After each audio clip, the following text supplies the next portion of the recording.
Hello everybody, welcome back. I'm going to jump right in because I don't want to lose this train of thought. So where this had come from is a product of my doom scrolling, which I tend to do late at night when I'm having trouble sleeping. I will just doom scroll in bed, and my friends, bless them, are the recipients of some insane videos which I find funny or useful, as the algorithm is tailored to me. It's cooking videos or funny videos or absolutely ridiculous and random videos, but never anything unnerving. And that is why I avoid TikTok at all costs. TikTok is a jump scare site, meaning they will show you the most horrifying things as humanly possible, which my brain does not need before bed because I am a sufferer of vivid dreams. And if you want to turn that nightmare, my brain will go Scorsese on the thing, and I am not dealing with that. So I stick to Instagram. And on Instagram, I hope you can help me if you know which video that I'm talking about, and if you can link people in the comments below. But it was a discussion about Gen Z, and the setup was essentially a university, and it was a panel of two girls on the stage and what seemed to be a professor or some sort of associate of the school, and addressing an entire audience of people. And the subject of this video, which this man had brought up, he was addressing the two girls on stage and said, "I want to know your thoughts." A professor here at the university said, and it's something along the lines of, Gen Z are among the most self-centered and unempathetic people I've ever encountered. And without hesitation, the girl on the panel had the most profound and eloquent response that really had me thinking. And I wish I can remember it verbatim, but what she had said was, "We are a product of the world that you've created." We didn't have the same background or upbringing that you did. Like, for example, people like me and people around my age range or older, we had that analog youth. I didn't have a touch tone phone in my house. I had the dial phone. And I remember MTV when it's, first got started. And a lot of people don't know this, but TV used to go off at night. I don't mean like you turned it off, but channels would go off the air. Like, it would be static. They would play the national anthem and show you images of the bountiful beauty of nature, and then it would go offline, and it would just be static all night long.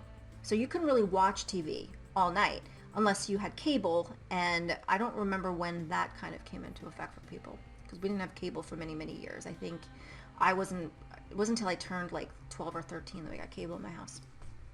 But I digress. We played outside until the street lights came on, and then we had to come inside for dinner. And you get the gist of that. Was basically our childhood. So what she had said was, we were born into the world that you designed. We were born into the world that you created. Boomers, Gen X, you guys created the internet. You guys created social media, texting, androids, that sort of thing. So they were born into that environment with these very things. So we are a product of what you have created. And I can't help but agree that that just makes a metric ton of sense. They didn't have the same connections to things that we had. We had more of a physical connection because our connection was physical. It was just that. When we wanted to talk to each other, we talked to each other face to face. And when I think of things like cyberbullying or things that people like say to each other online, if you wanted to say some of the horrible things that people say to each other online, you had to go knock on their door and say that shit to their face. And guess where that got you? So 9 times out of 10, people minded their business, and they learned to talk things out a little bit more or address issues before they grew into something, because it wasn't just as easy as like, you know what, I don't like this person, I'm just gonna like say things. Because the internet creates this fishbowl where everybody has access to us and we have access to everyone else, and everything is just so easy. Like, if you wanted to reach your friends on the phone, you wanted to talk to, say, Ricky, you couldn't just pick up your Android and text Ricky or send him a message on Facebook or Instagram or something like that, and you would have instant access to Ricky. Back in the 80s or back in the 90s, if you wanted to talk to Ricky, you called him on the phone, his house phone. And if he didn't answer his house phone, guess what? You ain't reaching Ricky. Unless maybe you go to his house, which if you were a kid, you'd have to walk there or ride your bike. You knock on his door, Ricky's not home. You're not talking to Ricky. That's it. But in today's society, the Rickies of the world are accessible within an average of 60 seconds. So it wasn't like that. So you have a generation of people who are used to getting things instantaneously. Like for me as a goth, when I wanted obscure music, a lot of our music came from overseas. A lot of our music came from mail order. And even if it wasn't overseas, a lot of it had to be mail order. So we didn't have access to music right away. Like somebody could be like, hey, have you heard that new band Lebanon Hanover? No, let me just ask. And you say, hey, Google, play Lebanon Hanover.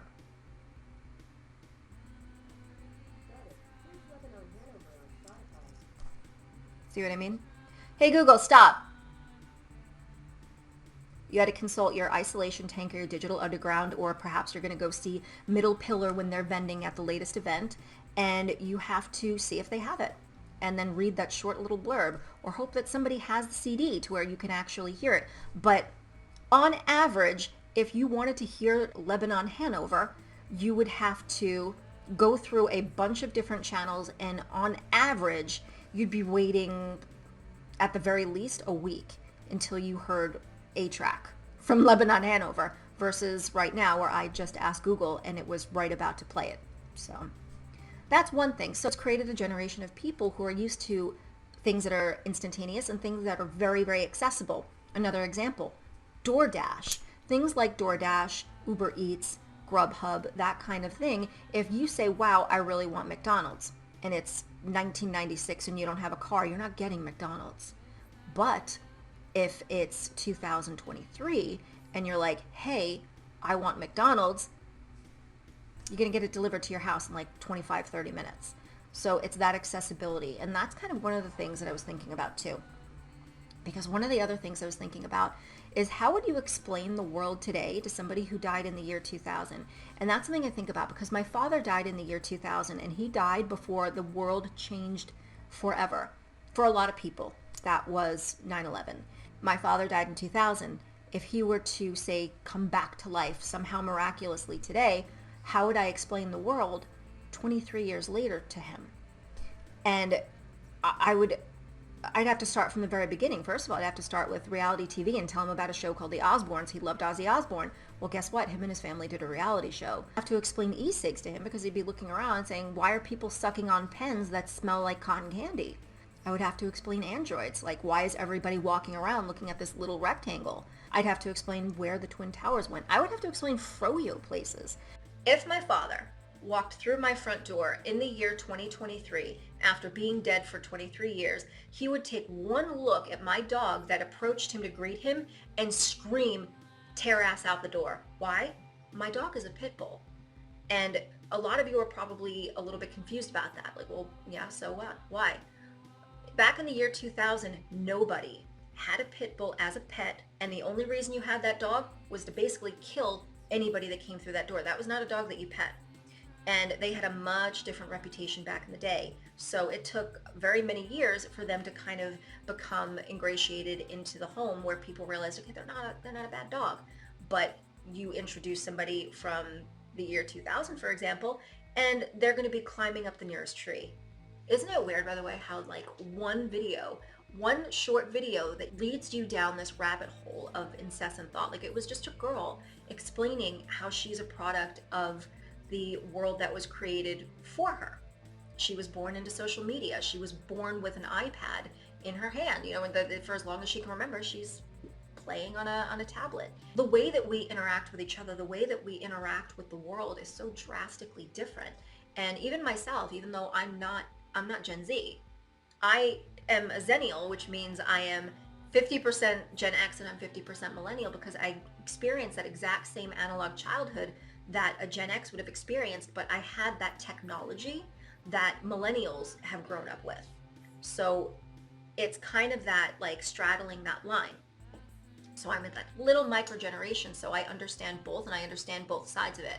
So listening to her tone when she was explaining this, it was a little bit of frustration and a little bit of sadness that I sensed. And that's something that I sensed from so many of you in the comments when I talk about the 90s and I talk about my experiences and I talk about just the overall things that we did. And there's this wistful sadness of a time gone by that you didn't get to experience to where you say, I wish that was us. Why couldn't that have been us? Why can't we have that today?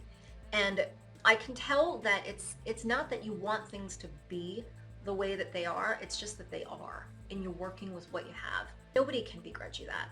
So for Gen Z and a lot of the younger generation who are part of the goth subculture, as well as there are other people who, for example, they can't go out for either financial or health reasons. And then you have people who can't physically do anything because there's nothing in their area. So for that group, what you tend to have are online communities, and that is the bulk of your interaction. You have cultivated these spaces where you can socially interact online. And that is a beautiful and amazing thing. However, there's never ever going to beat the in-person connections that you make by way of going out and doing these things. So a lot of that sadness that you tend to get from Gen Z when they're talking about these things, saying, I wish I was there, I wish I could do these things, is because the bulk of their interactions are lacking in that physical proximity. You're not getting that eye contact. You're not getting that sense of being close to one another, being together and just sharing moments and experiences. Because, I mean, sharing a meme is great, but to share a moment where you're all together and you're having this really great discussion or just enjoying each other's company or out dancing to your favorite song, nothing beats that. I know that a lot of you who are maybe a little bit apprehensive and you like your online space because you don't have to interface face to face, because I've seen the way a lot of people online can act, and if that was my only view or my only experience with other people in social situations, I wouldn't want to go out either. My first thought would be, well, if they're going to be like that online, why am I going to give them the opportunity to do that crap to my face? Well, I'm going to tell you one thing. What people have the courage to do and say online, they never, ever do to your face, ever. They are an entirely different kettle of fish in person. Plus, when they get out, they're excited and or just as nervous as you are. So I wouldn't worry about that. Also, when you get people in an in-person space, there's a lot more gratitude there and there's a lot more interest there. People are definitely interested in getting to know who you are, or they're just interested in having a good time, because a lot of these people, it took a lot of time, effort, energy, money to just get to the place where they're going. They're not going to waste it and squander that by being a jerk to you. I can promise you that. So I don't want you to be concerned about anything like that happening, because this is not real life. As sad as it is to say, because a lot of our experiences are witnessed and shaped through this medium. But it's important that you experience the world out there as well, when you can. So why are clubs and shows, why are these in-person things so damn important? So I'm going to explain why it was important to us back in the day and how it benefited us, and hopefully this will resonate with you. So back in the day, there was a definite ceremony that went into going to a club. And it didn't start the second you entered the door. It started way before then. First, it started with the planning, which could have started days before. And then the day of, you all congregate at one person's house, you all congregate at that one friend's house, and you begin the process. And the process involves talking to your friends about what you're wearing. You bring the community wardrobe. Everybody brings over their contributions, whether it be jewelry or clothes, and you just throw it all on the bed. And then they bring their CDs and you all listen to your favorite music, and you talk about which songs you hope the DJ plays and what songs you want to hear. You might dance a little bit in the room, and you might spend a lot of additional time just doing your makeup because you have the time to do it and you're just kind of practicing things with your friends. And those moments, just that precursor right there, that was enough to last a lifetime. The amount of memories that were created just in those moments, that hyped you up for the night. Next step in the chain is you're all ready to go, and you either get in a friend's car and drive into the city, which is what we did, or you take the train, and you are excited and nervous all at the same time, but you're all together and you're all experiencing those moments. And then when you walk in, you're walking into the space. And again, why this is important is when you're in the goth subculture, it's all about community. It's a subculture of people. And it's a group of people coming together, united under the thing that unites us all, and that's the music. So we're in this space, and we're integrating with people who are like us. And that's something that's so very important, is to find your tribe, is to find people who are like you. And when you find that, it changes you. You become more confident. You learn, you experience, and you're making memories. I get goosebumps when I think about it, because I think about like the first time when I went and how crazy, crazy nervous I was, and how I thought I looked so damn cool, and walked in and was instantly humbled when I saw everyone else around me. I was like, wow, looks like I did my makeup in an earthquake. You need that. You need that humbling, because when you first get involved in goth, and I experience this a lot with some of the younger generation, some of them can be kind of jerks, and I understand where that comes from. And they're not trying to be jerky. They're really not. And I understand where it comes from. It's this enthusiasm that you found this new thing that fits so well. It's like the glass slipper, and you found your people, you found your music, and you feel so empowered by that, that you just go off the rails. I must eat, sleep, and breathe goth. What is goth food? Do we burn everything? How do we do this? And eventually that does die down. Thank crap, but it does die down. I was the exact same way. Everything I did had to be goth. I remember shopping in the lingerie section at the thrift store, just looking for long black vampiric nighties that I could wear to bed, because there's no way I wasn't sleeping like this. I don't know who I thought I was. So just the process of integrating with other people who are like you, older, younger, experiencing different personalities, points of view, getting to talk to people. Even if you don't like to talk, be a wallflower. There's nothing wrong with being a wallflower. You learn tons being I was one of them for years. I still commit wallflowery from time to time. I just like to sit back and watch. And I'm sure a lot of people think that I'm judging, and I always have the same sort of face, and I don't necessarily mean to do that. I just kind of have RBF sometimes.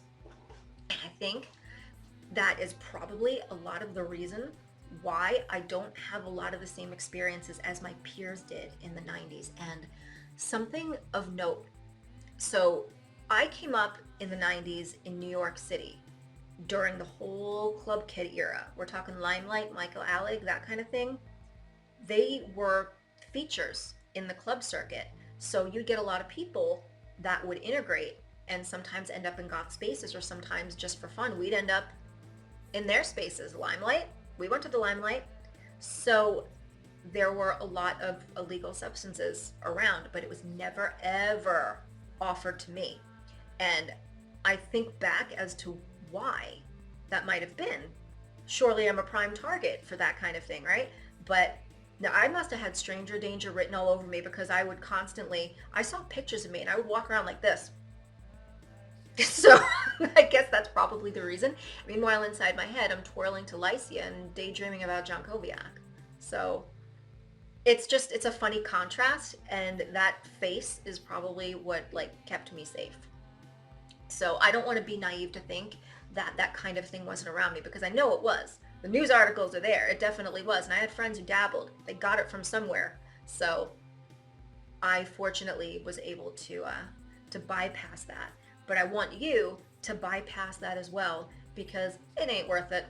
Just go. Why go through the whole process of getting ready and going to have your first event and dance and hear the music and be amongst your people, and sully it by being impaired? You're not going to remember it. You might be throwing up. You might fall over on the dance with that. Oh God, falling on the dance floor, that was a big one. So one of I don't know where it came from, but we all had the same fear, and that was falling down while you were dancing. And I only saw it happen a couple of times.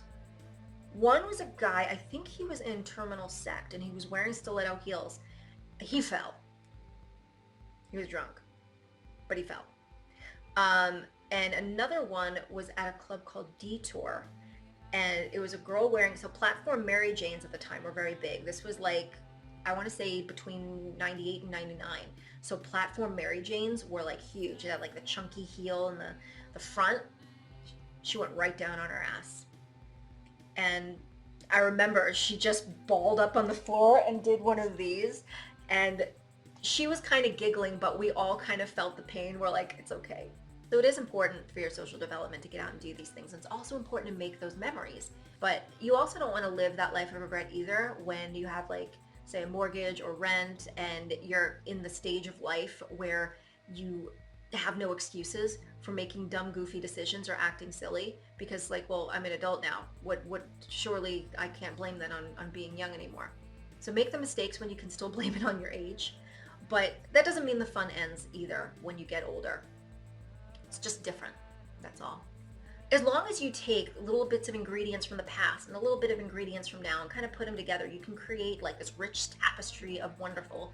And one of the things that was making me think of this is I made a TikTok about it. So I was doing my makeup because I was going to be shooting a video. And as I'm doing my makeup, I'm looking in my makeup kit and I see my black lipstick. And mine happens to be made by Black Moon Cosmetics. It's my favorite one. But there are so many different black lipsticks out there on the market. There are so many brands. You could either get it in a regular lipstick or you can get it in the liquid to matte. You can get a black gloss. You have so many to choose from. But when you look at pictures of people, say in the 80s and the 90s wearing black lipstick, where did we get it? There were none. You could get a Wet n Wild black lipstick around Halloween time, but that thing was made with about 98% motor oil. It was the most greasy thing, and it ended up smeared across your face. It was horrible stuff. So what we tended to do for black lipstick is we used a regular lipstick, which was essentially just for lubricant, and then a black eye pencil. So we would outline our lips like lip liner in black, fill it in with our lipstick, just gently enough to kind of lubricate the lips, and then fill the lips in again with the black pencil, and that was our black lipstick. Incredible staying power, by the way. So pigments, eyeshadows. You didn't have a lot of selection when it came to eyeshadows back in the 90s. It was a lot of neutral tones. So the brown was very popular. Brown was a very popular color. So it was a lot of different shades of like browns and plums. But if you wanted, say, red, which I was a huge fan of red eyeshadow, we didn't have that. It was any kind of unconventional colors were not accessible. So what did we do if we wanted to wear red eyeshadow? That's easy. Lipstick. Wet n Wild was always very, very consistent with affordable makeup and their lipsticks. Their red lipstick was probably in every goth's collection that I knew. What about foundation? So we usually either went with the very palest foundation that we could find from most likely CoverGirl. CoverGirl was a big one. But if you wanted to go lighter than that, because let's face it, we were goths and we wanted to look like a corpse. So what we would do is we would get a concealer. Like, you know, the concealers that go under the eyes, but the concealer stick was just regular white. Or you can get the Max Factor pan stick. I can still remember the smell of it. I say the word and I can remember that smell. It was a very strong, perfumey smell. It was super thick. But we would take that white stick and just all over our face and then rub it in. Very thick, very clown-like, very white. But that was what we would use for our foundation. So back in the 90s, if anybody had any unconventional hair colors like red, purple, green, blue, it was done by a company called either Manic Panic or Punky Colors. And Manic Panic also put out a line of makeup. And if you lived anywhere near an alternative store that stocked it, or you had the money to blow on it because it was super expensive, you could get the unconventional color eyeshadows, lipsticks, or the foundation, the whiteout foundation, which you can get in liquid and a powder, like a setting powder. I got it once for my birthday. I had birthday money and I went and bought it. So your makeup is done, you have lipstick on your eyes, you have eyeliner on your lips, and you're ready to go out. So how do you set the look so it doesn't fall off your face when you're out there sweating and dancing and doing whatever? Nowadays we would use a setting spray. There's a plethora of them out on the market, and there's some really good ones and really inexpensive ones. But back in the 90s, we did not have a setting spray. We had hairspray, and that is what we would use to set our faces. After we teased our hair, we'd take that spray and just go all over our face. And let me tell you, your makeup did not move. You could sleep on it and it would stay to the next day. Just the overall lacking of things, or the inaccessibility, is what made us so appreciative of what we had back then and connect to things on such a deep level. Like I talk about ceremony and getting ready to go out to a club. There was a ceremony in getting a CD. Like when that CD came, you needed your time alone. You lit your incense, you went in your bedroom, and you needed that quiet time. You had your stereo, you put that CD on, and you went through the CD book and you read cover to cover.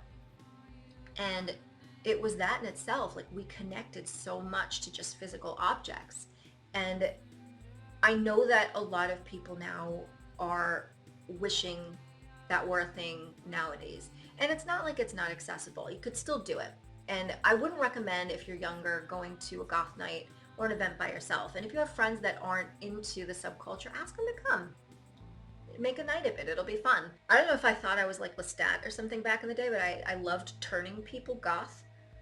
And I would be in school and I would just randomly pick somebody. I would just look at somebody and just know, I'm like, they dig this. And I'd be like, hey, you, come here, listen to this. And I'd put my headphones on their head, whatever I was listening to at the time. Like, what do you think of this? And they'd be like, yeah, it's pretty cool. Like, cool, come to my house this weekend. We're going to a goth club. You're going to come out with us. And they would. They would actually do it. They would be that weekend part of the ceremony with all of the friends getting ready, and then we'd be doing their makeup. And they would come out and they would have like the best time and be involved in it. And there are a good group of people that stuck with it, and it's still part of their happy memories. It's a little bit of an iffy thing to do nowadays, just like approach a stranger in school and try to goth them up. But try that with your own friends. Show them your music and see if they want to come out and have like an interesting night with you. Because I wouldn't recommend going for your very first time on your own, because it's a nerve-wracking experience on its own. But having people with you and having people that you are comfortable with is always important. If these kinds of things aren't accessible, like you don't have goth nights, there aren't any concerts that are drivable or anything like that, get everyone together, have a goth party. There's always ways to go about it. I've made previous videos on exactly how to do this. Give it a try. Trust me, it's not hard, I promise. We used to do it all the time. All you need is consent from one of the parents that will agree to allow their house be used as the sacrificial space. I don't mean that literally. You move your furniture out of the way, you get a good playlist going, you turn off the lights, maybe get some strobes or some interesting things on Amazon for like super cheap. You throw a night at your house. Parents are there, supervision, nobody's drinking, nobody's smoking, nobody's doing anything like, illegal. And as long as you're respectful, you don't wreck the place, you could probably do it again. And this is a great way to kind of take off the training wheels, so to speak, before actually going to a goth night. My first moments ever really integrating within the subculture, being in a space where everybody was, and being around people who were like me, are the most memorable and happy, warm and fuzzy experiences that I still carry with me to this day, because it's not until you get into that space among people who are like you, like the things that you like, and have similar interests to yourself, and you're surrounded by the music that unites you, and you put all of those things together, and it just creates these moments that are so defining. It's like you realize, this is me. This is who I am. And it's those first moments where you're finally realizing who you are. And I remember the first time I realized that I was alternative. It was a huge moment for me, because prior to that, I was dressing in like normal people clothes. I was shopping in like the Gap, and I was trying really, really, really hard to integrate amongst like normal people. And when I say normal, I just mean non-alternative. And my brain, it doesn't work like everyone else. It doesn't work like them. I am very random. I could be very awkward, and I could just be very impulsive in the things that I say. Like, I will say very random things, and I do have a very silly sense of humor. And you take all of those things and you present it to the modern basic teen, and you're going to be ostracized, which I was. So I was always the weird one. And for many, many years, I was made to feel like I was different. I was weird. There was something wrong with me. And I was always very uncomfortable around people. And I always hid who I was. And I would either mirror other people's behavior, or I wouldn't say anything at all for fear of saying something just bizarre and making everybody be like, oh my God, what's wrong with you? So even then, my weirdness kind of shone through and I had trouble. And it wasn't until I met alternative people for the first time, like really met alternative people and integrated amongst them, and realized they were saying the things out loud that I was keeping inside my head. And they're not like horrifying things, just silly things. And they were random, like me. They were weird, like me. And I realized that, holy crap, I'm just alternative. I'm not one of these like stuck in a box people that sticks to cookie cutter ideas and things, and has to only listen to the songs that are on the radio, because anything beyond that is just, oh, that's just weird. It's not who I am. And it wasn't until I got around those people that I felt free. I felt like I truly was who I'm supposed to be. Like I was able to finally be myself. And it took a while for me to fully kind of come out of my shell, because I'd spent so many years bottling that up. But once I finally came out, I was the weirdest one out of them all. So, you know, we're given trophies for things. But they're fond memories, and my experiences are obviously going to be different from yours because of time and place, and we're just different people in general. But what I can categorically state is that when you find a way, when you finally find a way to be around your people, I promise you everything changes, and you will feel so organically you. So if there's truly nothing standing in your way, you don't live in a place where these things don't exist, you're of age to where you can experience certain things, and there's nothing, say, health-wise or financially that's holding you back, and you have the option between going out there and doing that or being involved in just online community things, do both. You know, take the training wheels off a little bit, and don't rob yourself of that experience, because I promise in the long run, when you make it to later in life, you're going to miss it, you're going to regret it.